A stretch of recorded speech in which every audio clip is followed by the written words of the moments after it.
बिस्मिल्लाहिर्रहमानिर्रहीम अस्सलाम वालेकुम। Welcome to my YouTube channel law students platform. आज हमारा टॉपिक है सोर्सेज ऑफ लॉ, यानी लॉ की शुरुआत कहाँ से हुई। वो 4 सोर्सेज हैं, लेजिस्लेशन, प्रेसिडेंट, कस्टम और एग्रीमेंट। इस वीडियो में हम सोर्सेज ऑफ लॉ भी पढ़ेंगे और लेजिस्लेशन भी क्लियर करेंगे। Law, the term sources of law means the origin from which rules came into the existence. According to the Salmond there are 2 main sources of law, formal sources and material sources. Material sources can be subdivided into historical and legal sources. Legal sources can further be subdivided into legislation, precedent, custom and agreement. Sources of law का मतलब है कि ऐसा term जहाँ से rules का वजूद आया। सेलमेंट के मुताबिक लॉ के 2 अहम सोर्सेज हैं, फॉर्मल सोर्सेज और मटेरियल सोर्सेज। मटेरियल सोर्सेज को हिस्टोरिकल और लीगल सोर्सेज में डिवाइड किया गया है और लीगल सोर्सेज को मज़ीद सब डिवाइड किया गया है लेजिस्लेशन, प्रेसिडेंट, कस्टम और एग्रीमेंट में। मटेरियल सोर्सेज के 2 काइंड्स हैं, हिस्टोरिकल सोर्सेज और लीगल सोर्सेज। अब पढ़ते हैं हिस्टोरिकल सोर्सेज क्या हैं। Historical sources those sources which express the history और evolution of the principle of law and circumstances through which it attained the form of law. Historical sources यानी ऐसे sources जो कि लॉ के प्रिंसिपल की history या एवोल्यूशन को express करें या ऐसे वाक़यात बयान करें जिसकी वजह से लॉ वजूद में आया। यानी हिस्टोरिकल सोर्सेज ऐसे सोर्सेज हैं जो कि लॉ के प्रिंसिपल्स की हिस्ट्री और एवोल्यूशन को एक्सप्रेस करें या ऐसे वाक़यात बयान करें जिसकी वजह से लॉ वजूद में आया। यानी माजी में अगर कोई ऐसे वाक़यात हो गए और वहाँ ज़रूरत पड़ी किसी ऐसे लॉ बनाने की, इसी तरह थोड़े थोड़े लॉ बन के हमारे पास आज जो लॉ हैं, तो लॉ की एवोल्यूशन कैसे हुई तो हिस्टोरिकल सोर्सेज में ये बताया जाता है। In other words, it helps us to know the historical significance and need for such development of law. It can be religious belief, local custom, jurist opinion and historical development. Simple words में अगर कहा जाए तो historical sources, historical significance और law कैसे develop हुआ वो जानने में मदद करता है। तो वो लॉ की जो डेवलपमेंट हुई वो रिलीजियस बिलीफ से हो सकती है, लोकल कस्टम या जूरिस्ट ओपिनियन या हिस्टोरिकल डेवलपमेंट से हो सकती है।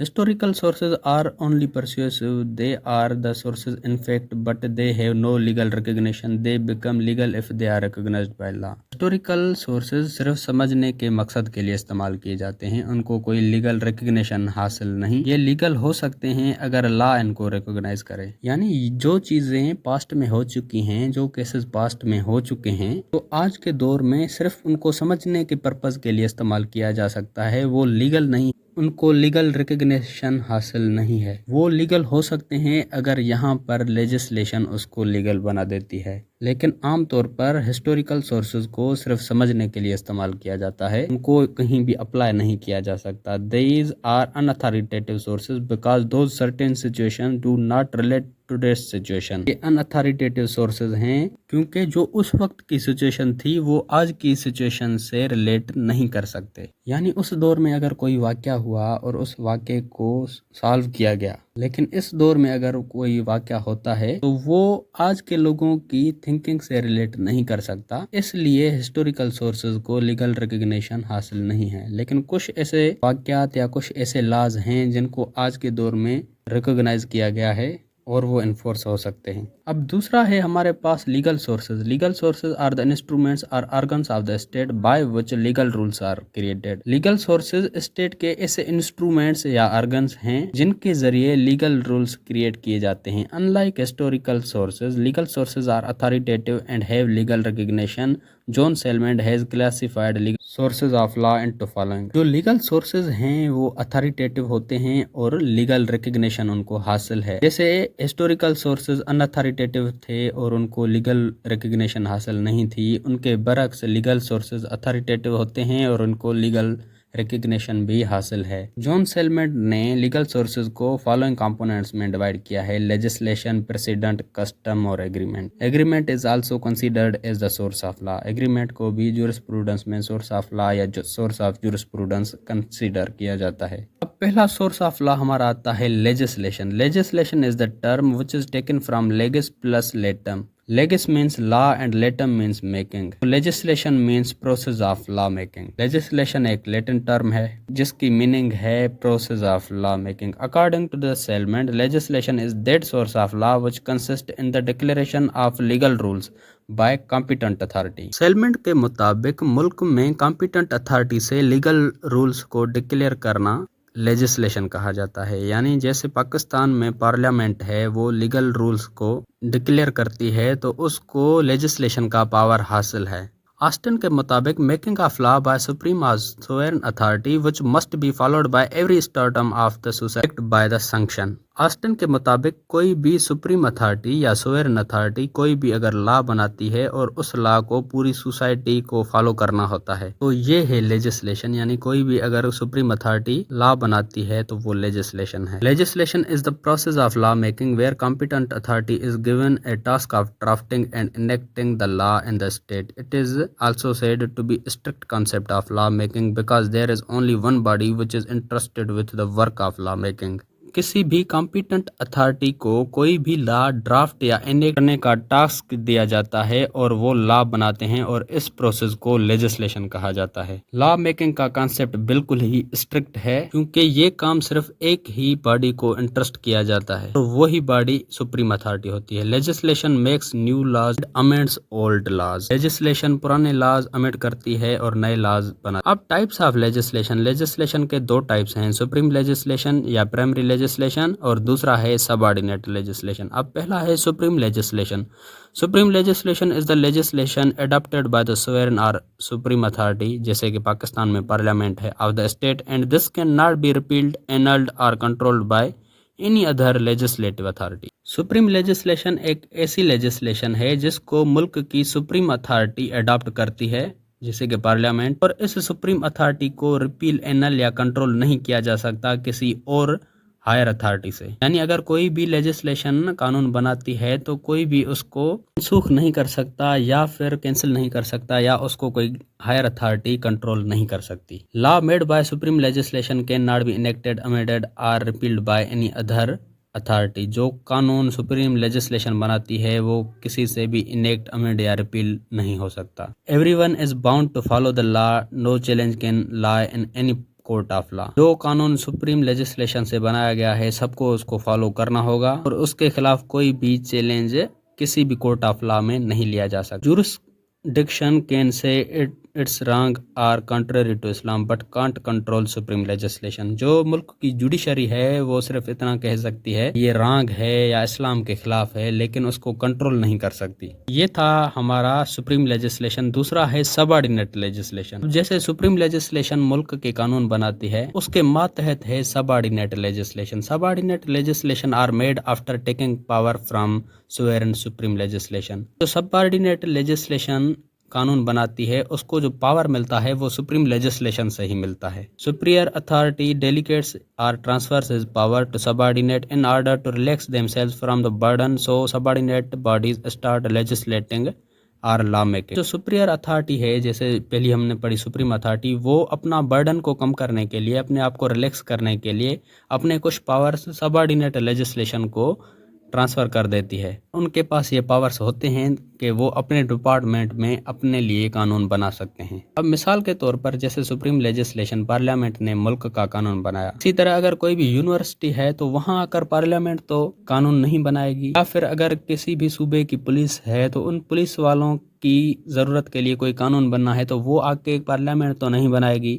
या अगर कोई भी म्यूनसिपल कमेटी है किसी भी तालुके में, अब उस तालुके में पार्लियामेंट आके तो कानून नहीं बनाएगी, तो पार्लियामेंट ने क्या किया, उस सुप्रीम अथॉरिटी ने अपने पावर्स डेलीगेट किए, ट्रांसफ़र किए सबऑर्डिनेट लेजिस्लेशन को, और उनको ये पावर हासिल है कि वो भी अपनी ज़रूरत के मुताबिक कानून बना सकते हैं। Legislation depends on supreme legislation for validity. जो सबऑर्डिनेट लेजिस्लेशन है वो सुप्रीम लेजिस्लेशन पे डिपेंड करती है वैलिडिटी के लिए। Laws made by subordinate legislation can be repealed, altered और amended by the supreme legislation. जो लॉज सबऑर्डिनेट लेजिस्लेशन से बनाए जाते हैं वो रिपील हो सकते हैं, चेंज हो सकते हैं, मनसूख हो सकते हैं, अमेंड हो सकते हैं सुप्रीम लेजिस्लेशन से। जैसे हमने सुप्रीम लेजिस्लेशन में पढ़ा कि अगर उसने कोई कानून बनाया तो उसको कोई भी रिपील नहीं कर सकता, अमेंड नहीं कर सकता, उसको कंट्रोल नहीं कर सकता। लेकिन जो सबऑर्डिनेट लेजिस्लेशन है उसको अमेंड किया जा सकता है। लेजिस्लेशन के पास ये पावर है कि वो उसको रिपील, अल्टर, अमेंड कर सकती है। जैसे शुरू में मैंने आपको मिसाल बताया कि किसी भी यूनिवर्सिटी का लॉ पार्लियामेंट आके नहीं बनाएगी, इसी तरह ये एग्जांपल्स हैं। पाकिस्तान बार काउंसिल जैसे 2018 से पहले LLB की 3 साल की डिग्री होती थी। 2018 के बाद पाकिस्तान बार काउंसिल वो डिग्री 5 इयर्स की कर दी। अब ये कानून पार्लियामेंट ने तो नहीं बनाया, ये पाकिस्तान बार काउंसिल ने बनाया। इसी तरह जो प्राइवेट इंस्टीट्यूशंस होते हैं या यूनिवर्सिटी के कुछ रूल्स होते हैं वो यूनिवर्सिटी खुद बनाती है। अब सबऑर्डिनेट लेजिस्लेशन को 5 कैटेगरीज में डिवाइड किया गया है। पहला है जुडिशियल लेजिस्लेशन, दूसरा है ऑटोनोमस लेजिस्लेशन, थर्ड है एग्जीक्यूटिव लेजिस्लेशन, फोर्थ है म्यूनिसिपल लेजिस्लेशन, फिफ्थ है कॉलोनियल लेजिस्लेशन। अब जुडिशियल लेजिस्लेशन क्या है? The judiciary possess delegated legislative powers. The higher judiciary frame different rules for the regulation of their own procedure and to run his system smoothly. अब judiciary के पास legislative powers होते हैं जो कि delegated होते हैं, यानी ट्रांसफर्ड पावर्स होते हैं। सुप्रीम अथॉरिटी ने उनको वो ट्रांसफ़र किए होते हैं। लेजिस्लेशन अपने सिस्टम को स्मूथली चलाने के लिए वो डिफरेंट रूल्स और रेगुलेशन फ्रेम करती है। अब मिसाल के तौर पर judiciary of different provinces of Pakistan make their own rules where necessary to run their system smoothly. जैसे कि मुख्तलिफ प्रोविंसेस में जो जुडिशरी है वो अपने सिस्टम को स्मूथली चलाने के लिए कुछ रूल्स और रेगुलेशंस बनाती हैं, कुछ रूल्स और रेगुलेशन अमेंड भी करते हैं, तो इनके पास ये पावर हासिल है। दूसरा है autonomous legislation. The law gives limited legislative powers to certain group of private individuals for the matter that concern to them. Groups को मुख्तलिफ लेजिस्लेटिव पावर्स हासिल हैं जो कि उनके साथ ताल्लुक रखते हैं, वो भी अपना सिस्टम स्मूथली चलाने के लिए लेजिस्लेशन कर सकते हैं। मिसाल के तौर पर यूनिवर्सिटी में be given powers to make rules binding upon its members. A registered company may also given certain powers. जैसे यूनिवर्सिटी है उसको भी पावर्स दिए गए हैं कि वो अपने मेंबर्स के लिए वो कानून बना सकती है, या फिर कोई रजिस्टर्ड कंपनी है उनके पास भी लेजिस्लेटिंग अथॉरिटी है, वो अपनी कंपनी के लिए लॉज बना सकती है। थर्ड है executive legislation. When law delegates his powers to government institution to frame rules and regulation for their governance. इसमें भी जो सुप्रीम लेजिस्लेशन है वो अपने पावर्स ट्रांसफर करती है उस इंस्टीट्यूशन को ताकि वो अपनी सिस्टम स्मूथली चलाने के लिए रूल्स और रेगुलेशन बना सकें। अब मिसाल के तौर पर जैसे नेब है या पुलिस है, NAB police rules in the province, they have power to frame the rules that concern to them. अब नेब और पुलिस अपने लिए कानून बना सकती है, लॉज फ्रेम कर सकती है जो कि उनसे कंसर्न करते हैं। फिर हमारा आता है fourth municipal legislation. Municipal bodies also have delegated powers by act which brings them to frame make by laws for carrying out various activities interested to them. Municipal legislation को भी डेलीगेटेड पावर्स हासिल हैं, वो भी अपनी मुख्तलिफ activities जो कि उनको इंटरेस्ट की गई हैं, उनको सौंपी गई हैं, वो चलाने के लिए अपने लिए लॉज बना सकते हैं। जैसे कि म्यूनिसिपल कमेटीज होती हैं या फिर जैसे यूसी चेयरमैन होते हैं, वो मुख्तलिफ एक्टिविटीज को सरअंजाम देने के लिए मुख्तलिफ लॉज बना सकते हैं जो कि उनके कंसर्न करते हैं। फिफ्थ है colonial legislation. The power of self government was interested to colonies, यानी जिसमें किसी भी कॉलोनी को सेल्फ गवर्नमेंट करने का पावर दिया जाए। मिसाल के तौर पर Pakistan and India were British colony from 1858 to 1947। They had colonial powers given by UK to make their own laws। 1858 से लेकर 1947 तक पाकिस्तान और इंडिया ब्रिटिश की कॉलोनी थी और यूके ने उनको कॉलोनियल पावर्स दे दिए थे कि वो अपने लिए ये जो लॉज हैं वो बना सकते हैं। तो ये था हमारा आज का टॉपिक, सोर्सेज ऑफ लॉ और लेजिस्लेशन। अगर आपको जूरिस्प्रूडेंस के नोट्स चाहिए तो डिस्क्रिप्शन में दी गई लिंक पे क्लिक करके आप जूरिस्प्रूडेंस के नोट्स डाउनलोड कर सकते हो। अगर आपको लॉ के रिगार्डिंग किसी भी टॉपिक की वीडियो चाहिए तो वो टॉपिक लिख के साथ में LSP लिख के सर्च करेंगे तो आपको सबसे पहले मेरी वीडियोस मिल जाएंगी, जिससे आप अपना इजीली कॉन्सेप्ट क्लियर कर सकते हैं। या फिर अगर आप मेरे चैनल की प्लेलिस्ट में जाते हैं तो वहाँ पर आपको हर सब्जेक्ट की अलग से प्लेलिस्ट मिल जाएगी, जहाँ पर उस सब्जेक्ट के सारे वीडियोज़ मिल जाएंगे आपको।